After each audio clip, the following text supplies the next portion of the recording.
Prépare-toi comme Marie.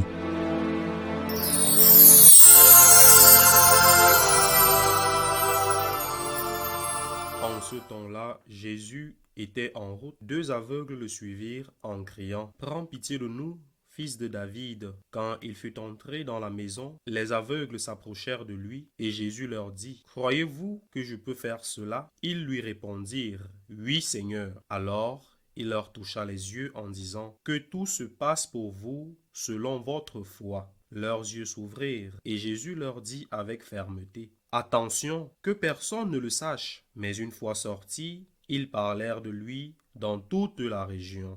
Acclamons la parole de Dieu. Ce passage de l'Évangile, selon saint Matthieu, aborde deux questions différentes. La première concerne le miracle. La seconde concerne ce que font les personnes qui ont bénéficié du miracle. Le miracle est l'un de ceux qui avaient un objectif physique. Deux aveugles sont guéris. Ils recouvrent la vue. Un geste du Seigneur, un geste d'amour, mais aussi une manifestation, un signe de sa divinité, de sa relation spéciale avec le Père qui lui permet de vaincre les lois de la nature. Dieu fait des miracles, le Christ fait des miracles. Le Christ est Dieu, mais il ne faut pas oublier que tout miracle, en plus d'être un fait réel, est aussi un symbole, par exemple, comme je viens de le dire, de la divinité de Jésus-Christ. Mais chaque miracle recèle un enseignement, en plus du fait réel qu'il ne faut jamais oublier. Dans ce cas, c'est un miracle qui rend la vue à des aveugles. Eh bien, des personnes qui ne voyaient pas peuvent désormais voir. Le symbole est que, souvent dans la vie, nous ne voyons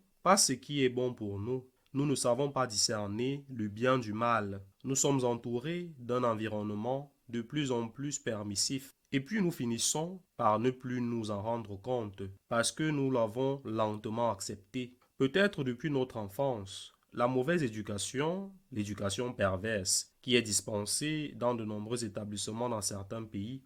Et puis, nous finissons par considérer comme bon ce qui est en réalité mauvais. Nous considérons même comme un droit ce qui est en réalité un crime. Ce n'est pas seulement un problème de notre époque. Pendant des siècles, cela a été considéré comme naturel, comme inévitable, comme nécessaire au bon fonctionnement du système.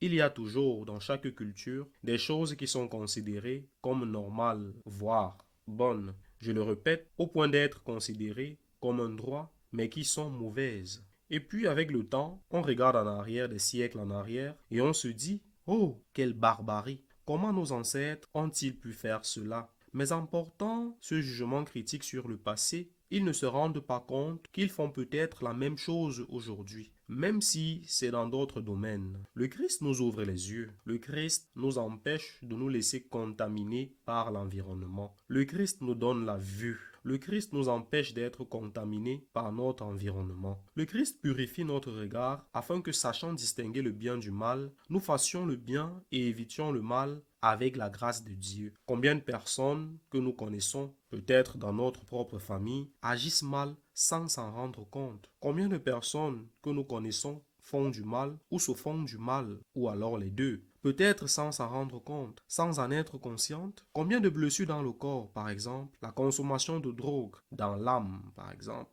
la pornographie, qui dans certains milieux, à certains âges, est considérée comme quelque chose de normal et que beaucoup ne parviennent plus à distinguer comme étant mauvais parce que cela est peut-être autorisé ou légal dans les pays et les États où la drogue est devenue légalement admise et vendue comme d'autres drogues, telles que le tabac ou l'alcool, bien qu'elles soient de nature très différentes les unes des autres. C'est le Christ qui nous donne la lumière, c'est le Christ qui nous apprend à distinguer le bien du mal.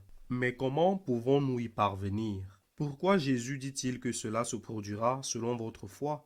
Parce que pour que le Christ puisse m'enseigner, je dois croire qu'il est le Maître. Ceux-là ont reçu la lumière de la vue parce qu'ils ont cru que le Christ pouvait la guérir. Et pour que je puisse considérer le Christ comme mon Maître, je dois être conscient que je suis blessé, que je manque d'enseignement, que je manque de formation, que je ne sais pas tout, que moi aussi, même si je n'en suis pas conscient, je peux être contaminé et je peux, de bonne foi, croire que ce que je pense être bon est réellement bon, alors que ce que je pense être bon est en réalité mauvais. Personne ne va chez le médecin s'il n'a pas de symptômes ou s'il ne pense pas être malade. Personne ne va voir Jésus pour lui dire « Seigneur, aide-moi à voir » s'il ne se rend pas compte qu'il juge mal moralement son comportement et celui des autres.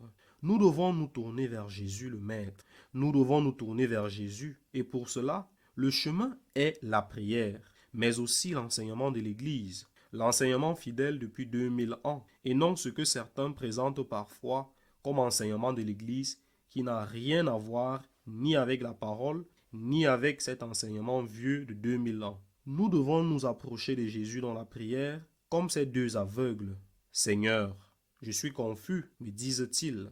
J'entends dire que ceci est bien. Seigneur, aide-moi, donne-moi la lumière. Aide-moi à découvrir quelle est ta volonté divine, ce qui est le mieux pour moi. Et ensuite, ouvre le catéchisme que t'enseigne l'Église. Tout est là, tout y est. C'est ce que nous faisons par exemple dans les écoles de gratitude, enseignant à remercier et à former. Il y a de nombreuses années, j'ai entendu dire qu'en Amérique on dit catholique ignorant, protestant assuré. Je ne pense pas que cela puisse être dit aujourd'hui uniquement de l'Amérique. Et peut-être qu'en Europe et aussi en Amérique, le catholique ignorant ne devient pas protestant assuré, mais il devient athée assuré ou païen baptisé assuré. Tournons-nous vers Jésus, le Maître, qui nous enseigne à distinguer le bien du mal pour notre bien et celui de ceux qui nous entourent. Comme je l'ai dit, cet évangile contient un autre enseignement. Ces aveugles reçoivent un ordre de Jésus. Veillez à ce que personne ne le sache. Pourquoi? Parce que le Seigneur prêchait et que si l'on répandait la nouvelle qu'il accomplissait ces miracles prodigieux, les gens viendraient à lui pour obtenir un miracle et non pour recevoir son enseignement. Ils cherchaient le Dieu des miracles et non le Dieu qui pouvait guérir leur cécité spirituelle. Ils cherchaient le bonbon de Dieu et non le Dieu des bonbons, comme le disait Sainte Thérèse. Et qu'ont-ils fait? Ils ont désobéi. Ils ont créé un problème à Jésus. Ils venaient de recevoir un grand don et sans doute sans mauvaise intention bien sûr, ils ont désobéi. Et là vient la question, que faisons-nous des dons de Dieu? Que faisons-nous? Que fais-tu de l'héritage reçu dans ta maison? Les bons exemples, ceux qui en ont eu, mais ceux qui en ont eu, qu'en font-ils? Que fais-tu de ta jeunesse, de ta santé, de l'argent que tu as, de ton temps libre? Que fais-tu? Que fais-tu des dons que tu as reçus? Car si tu retournes contre Dieu les dons de Dieu, alors peut-être que le Seigneur te dira, écoute, pour ton bien, je vais te retirer ces dons, car les avoir te fait du mal. Mettons les dons de Dieu au service de Dieu. Et n'oublions pas ce qu'enseignait Saint Paul et ce que reprenait Sainte Thérèse de Lisieux, docteur de l'Église. Tout est grâce, tout est un don de Dieu, même si nous devons répondre à la grâce, collaborer avec elle, avec notre volonté, tout est grâce, tout est un don de Dieu. Tout ce que j'ai, tout ce que je suis est un don de Dieu. Rendons grâce. Qu'il en soit ainsi.